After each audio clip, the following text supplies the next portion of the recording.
Hello and welcome back to, we're episode 2 now. Last time I told you all about the beginnings of the Foti family and the St. Johns, and I'm carrying on. But one little bit I missed out, which I think is an important thing from the St. John family, is the Falcons. Now, you probably, well, you wouldn't have the knowledge, but my family might do. And that is that at the gates of Thorpe Hall, for instance, there's 2 falcons. On our coat of arms, there are 2 falcons. And everywhere associated with the St. Johns, there are falcons, these 2 falcons. Now, why falcons? And of course, there's a nice little story, a nice little family story associated with it, which shows you how things worked in those days. And the story is that this king, this monarch, one of the St. Johns did something for him. And of course, in the usual way, the king said, well, I will reward you. But he was a crafty old so-and-so, this king, and because he said, I'll give you as much land as is covered by a falcon released from the wrist. Now, what he was banking on was that the falcon would fly off, go round, fly around a bit and come back and land back on his wrist, so he wouldn't have to give anything. It was a crafty move. But of course, this falcon was I don't know why, but it went off the wrist and it flew for miles before it landed. And of course the family got loads and loads of land in consequence, and because of it, it adopted the falcon as its, how shall I say, its bird of significance, and it's on the coat of arms, there's 2 falcons, and on the gates of all the properties, Lydia Tregoose down in the south of England, at Bletsoe, there's always the falcons on the gates. So there's the story of the falcons. I think it's rather a sweet one. But I'm going back to the family, and I think we'd got as far as my mother and father getting married by proxy, which was quite different. And of course they were living at the time, as soon as they married by proxy, my mother was able to travel, because in those days, as I told you last time, a married woman could travel by herself, but a single woman had to come with a chaperone. So this is why they got married by proxy, my father was in England, my mother was in Malta, and when they got married, it's an unbelievable situation. And I don't suppose, I must look it up, it must be on the internet. I don't know whether it's still done, married by proxy. But anyway, so my mother was able to come over to England, and they lived in Finsbury Park. But a nice little story from there, which is a family story, is my mother and father, they went for a walk in Finsbury Park. And as they walked, my mother discovered, because I suppose the rings didn't fit properly, that she'd lost her wedding ring and her engagement ring. They were gone from her finger.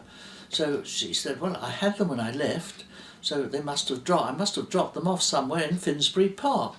So, as they did in those days, they instituted a big search. They had keepers out, everybody out, looking for these rings, and they spent all day looking for them. They couldn't find them. They went everywhere where they'd walked, and then eventually they sort of thought, oh, well, it's starting to get dark. We'll have to give up have to give it up. And so 2 or 3 keepers, and my mother and father, in those days religion was far more part of life. They said, let's say a quick prayer first before we give up. So they stood in the circle and they said a prayer to find the rings. And they looked down, and there were the 2 rings in the middle of the circle. So that's the story of the wedding rings, which I think is rather a nice one. And it just shows you how things are. I mean, my suspicious old mind, I thought, well, this is a bit of a coincidence. I wondered if somebody had found them, and of course, when they were standing there, just dropped them down. They thought, well, I can't keep this upset going. But who knows? It's better to think that it was a lovely, how shall I say, result of prayer. Now, from then, of course, my parents were living in Finsbury Park. My father was, they were renting this place in Finsbury Park, obviously, and my father was the leader of the orchestra at the corner house. And my mother was, she just had my Yes, because I was born in Finsbury Park too, so they must have been there 2 or 3 years, because my sister was born there and I was born there. And of course, I don't know what happened, but my father, I think, decided he wanted to have a house of his own. And of course, in those days, they were building houses everywhere. You see, in the war, a tremendous number of houses were bombed, but of course we go back to the First World War, and London was of course green fields. It's it's difficult to imagine it, and the developers were putting up houses, and of course my father made inquiries and he found this lovely 3-storey house, which was actually a Victorian house, and it was £1,000. Now, of course, he didn't have that sort of deposit to put down to get a mortgage, and so what he did, he'd been in the Navy, in the Royal Navy for 22 years, and he had a pension. And my mother was very much younger than him. She was 14 or 15 years younger than him. But so this pension, he commuted the pension. I don't know whether they still do this or whether it's even possible, I think, but in those days they did what they termed commuted the pension. So you, say for argument's sake, you had a pension of £10 a week, it would be reduced to £5, but you'd be given £500 or whatever it was. So what he did, he commuted his pension so that he had enough money to pay the deposit on this house costing £1,000. And this was in Drakefield Road in southwest London. And we moved there. And of course, the funny part about it, £1,000 house, just to let you know, it was up for sale recently. Do you guess how much? £2 million for £1,000 house. Now, isn't it ridiculous how property has gone up? And it's only because money they print more money, they call it quantitative easing, and as the money becomes less worth any money because you've just printed off, it's worth less. So it just shows you how much quantitative easing there must have been from that day to today. But so we moved down to there, and my father gave up his job as the leader of the orchestra in the corner house, so he had to make a living. There was no benefits or anything like that in those days. So what he did, he set up a college of music, and he started giving music lessons, violin and piano, and so the front room of the house was devoted to called the studio, and this is where the lessons were given. And of course there were three stories to the house, and he let out 2 of the stories, and we lived on the ground floor, and the 2 stories above were let out, and this was how it was. And we had very little money, and I can remember as a child queuing at the fishmongers for cod's heads. We couldn't afford cod, but we could afford the cod's head. We used to queue for it. And of course, how things have changed. It's just incredible. Shopping, we go off to one of the supermarkets, and we've got everything you want there, and it's unbelievable. But in those days, every block of houses had its own 4 or 5 shops. It always had a baker's shop there, so wherever you walked in the morning, you'd always smell that lovely fresh smell of freshly baked bread. I remember as a child always walking down the road, and there was this window leading down to a basement over the baker's shop, and you get this lovely fresh bread smell coming up. Absolutely unbelievable. We've missed all of that, of course, today.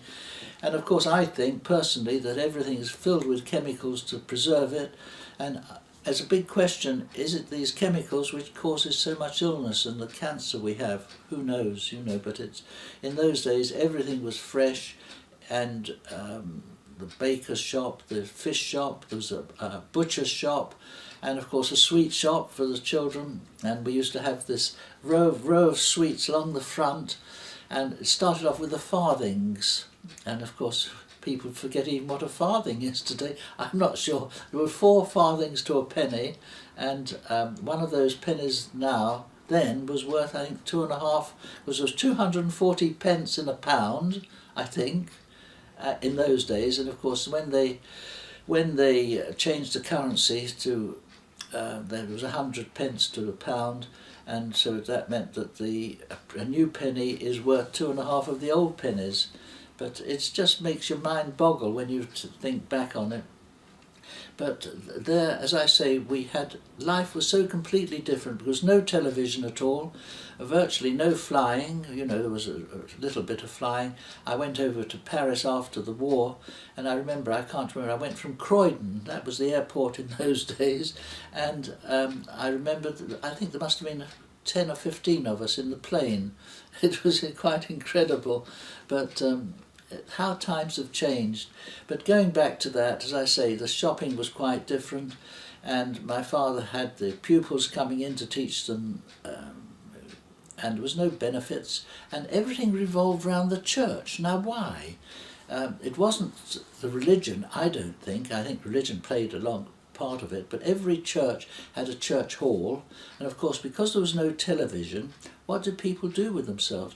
They'd go and play whist. There was always a whist drive once or twice a week. There was the Cubs, Brownies, Scouts, Guides, youth club, and of course people would go to this whist drive, and they'd have drama groups and everything, sorts of meetings in the church hall, and the whole of the people's lives revolved around the church. They all went to church on a Sunday, irrespective of the religion, and then of course they went to whatever was going on in the hall.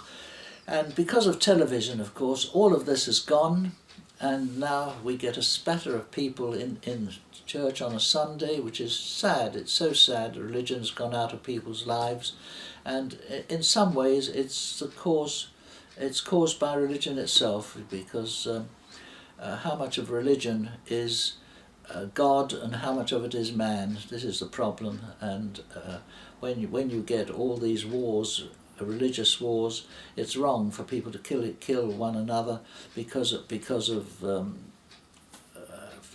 that. And I remember with great joy my crystal set. Now, today I don't know whether people remember what a crystal set was, but it was a most fascinating thing. You had a long wire in the garden, just an ordinary wire, running from the trees at the back to the house. You had a post which went into the ground, so that was very straightforward. And you had this little tiny box with a crystal, and there was a little wire, and how it worked I don't know, because no power, no batteries or anything, and it picked up the signal, which was only just started. It wasn't been going for very long. From Crystal Palace they started it in London, and this signal would be picked up, and you'd have to move the little wire on the crystal, on the face of the crystal, till you could pick it up in your headphones. You'd pick up the signal, and you'd be able to sit and listen in quiet. I always remember my crystal set, and they weren't dear. I mean, I can't remember how much they were. 6pence, I think I paid for it.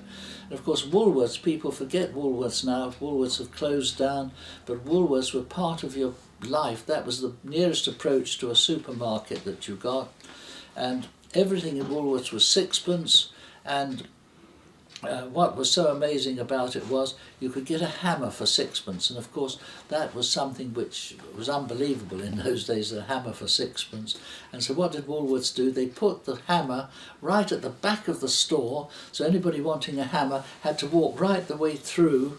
And I always remember reading somewhere, I can't remember where I read it, but the owner of Woolworths, he said, "I don't have sales girls." He said, "I have people who take the money and wrap up the goods or hand over the goods." And of course, Woolworths were the first people. They used to have the long islands with the all the shelves with the goods on them, and then this sort of strip in the middle where the assistant was, who would take the money, and there it was, a 6pence. Now I remember the first camera I bought. It was 6pence for the front of the camera and 6pence for the back of the camera. When you think that 6pence was about 2.5p, it just, and I took so many photographs. I've still got photographs today that I took on that 6p camera. Now we go back. One of my memories, I'm trying to remember before the war what I had, and of course the big thing in those days was people listened to Hitler, because Germany went through a terrible state. It actually went all bankrupt. The poverty there was incredible. And then this man Hitler suddenly came on the scene with his work Mein Kampf. and he swept Germany. And what he did, he started building roads. And of course he made these wonderful roads in Germany. So Germany came from a poverty-stricken country into this prosperous country. And of course he was a bit of a disaster, because he kept trying to invade different people. And we made an agreement with Poland. And then, of course, unfortunately, Hitler invaded Poland, and so we declared war on Hitler as a result of that. But to start with, there we were. I was going to Clapham College. I'd won a scholarship from Undine Street, which was an elementary school. I'd won a scholarship to Clapham College in southwest London, and I'd been going there for a year or so. I think I must have been about 12 or 13. And we were evacuated. Now, they were worried that there was going to be gas everywhere, so everyone in the country was issued with gas masks. Now, this amusing thing is that throughout the war, nobody ever used gas, but everybody was issued with these gas masks. They were in cardboard boxes, and you had a string, and you had it over your shoulder, so everybody walked around with this gas mask. But then, of course, as I say, they wanted to get all the children out of London, and they evacuated us. And I can remember distinctly being herded onto Balham Station, literally thousands of children waiting for these trains to come in. We were crammed into the trains, all the children. We'd said goodbye to our parents, and the train went off just with all children. No, one or two teachers, but that's all. But there was masses of... When we got down to the train, unloaded us in a place called Forest Row, I think, in Sussex. And we were all taken into the church hall, and there we were, sort of, perhaps, I can't remember, 300 or 400 children, and all the local villagers came in and looked at everybody and said, "Oh, I'll have that one, oh, I'll have that one." And I was one of the last ones to be taken. And why, I don't know, but I was. And I was taken by this nice little couple living in a very tiny house with a baby, and they took me, and they were very sweet. And I, of course, we had no pocket money, nothing. I didn't have pocket money. So I think my mother had given me a couple of shillings when I left, so I'd have something. And I went down to the local shop, and there I found this bicycle, and I bought it for 2 shillings. I don't remember. And this bicycle, it was a boon to me, because A, I was able to get around, and B, I set up, because I didn't have pocket money, I set up a bicycle repair little business. So this was age of 12 or 13, and that's how I got my pocket money. But we were in Forest Row, which was, we had to get to school in East Grinstead, which was about 16 miles away. Now, nobody made provision for it, and this just shows you how things have changed. Today everybody expects everything done for them, but in those days no benefits, nothing at all. But I used to cycle all the way from Forest Row to East Grinstead, 16 miles each way every day. And of course, being active and interested in these things, I looked around, and behind where we lived there were fields, and I crossed the fields, and I came across this lovely little farmhouse snuggling down in a fold in the South Downs, and it was there I met the farmer, and the farmer only had one hand, and this was why, of course, he hadn't been called up, and his men had all been called up, and there he was struggling away to try with one hand to keep this farm going. He had 40 cows which had to be milked every day, and in those days there was no machines, you had to do it by hand. See, I've still got the action. And so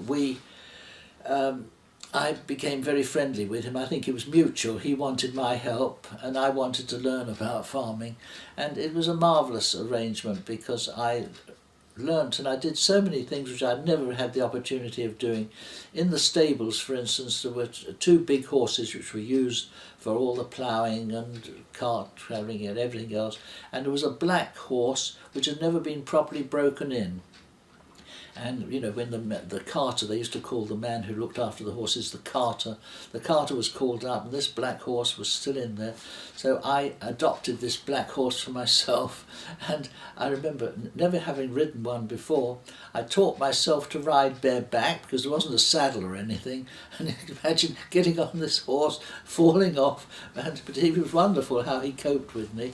And I always remember once, I think I sprained my ankle, and I went up to the doctor, and I got on the black horse and I rode up to the doctor's surgery, tied it up outside, went in and queued up and saw the doctor, he said, "How on earth did you get here with this sprained ankle?" And I said, "Oh, I rode up." He said, "What did you ride up on?"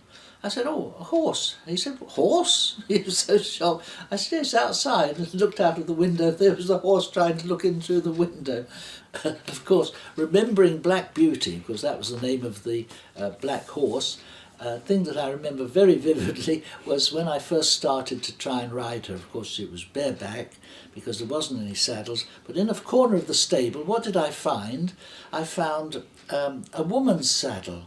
And of course, I don't know whether you know what a woman's saddle was like in those days, but it was an ordinary saddle, and it had this thing which came out, two curved bits, which of course went between the woman's leg and over the thigh, and this was a woman's saddle, and I tried to ride on this. Of course, I got myself in a terrible stew with it. But this is one of the things which people forget, the women's saddles. And the other thing which I found of interest was, of course, the horses.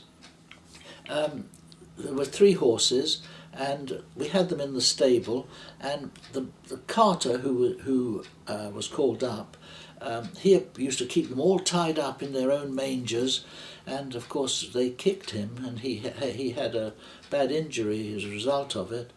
But when I got in charge of these 3 horses, I let them run loose. So you'd go in and have to push the horses out of the way, and they'd mingle round you. But you know, they were so careful. They never kicked me, they never hurt me, and they always looked out for me. And it just shows you how animals, they've got a mind of their own, and they know exactly what's going on. And I wish we knew more about them and could communicate more with them. But anyway, on that happy note, I'll bring this little episode to a close, but it's amazing to think back.